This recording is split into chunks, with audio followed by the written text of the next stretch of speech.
ซ้ำไหลผ่านภูผาหน้าเพลินพระพิงงามแท้สวนสมทุกสิ่งงามจริงดังคำกล่าวไว้เมืองซ้ำเจ้าเอ๋ยก่อนเคยสุขสมลมเย็นซ้ำเนื้อน้ำเป็นถิ่นฐานสำลานหัวใจสายนั้นคอยคำอยู่ตามลำน้ำสดใสหนุ่มสาวอาบเย็นชื่นใจหาใดจะเท่าเมืองซ้ำอุดมสมบูรณ์ไปด้วยสายดินสาวเมืองจิน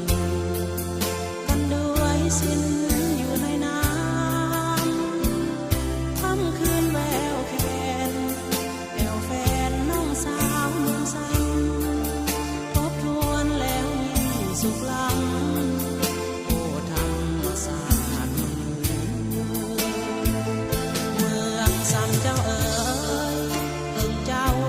แดนกันดารเมืองเหนือวิมานตะการบ่มีเบื่อถึงความจำจาจำภาพจากทิมเนื้อคิดถึงเมืองซ้ำทุกเมื่อบุญเหลือจะหวนกลับคืน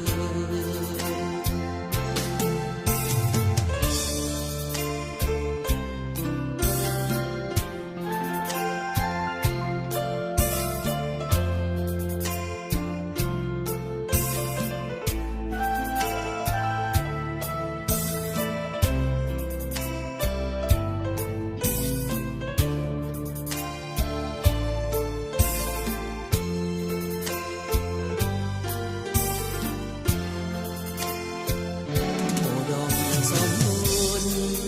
ไปด้วยสา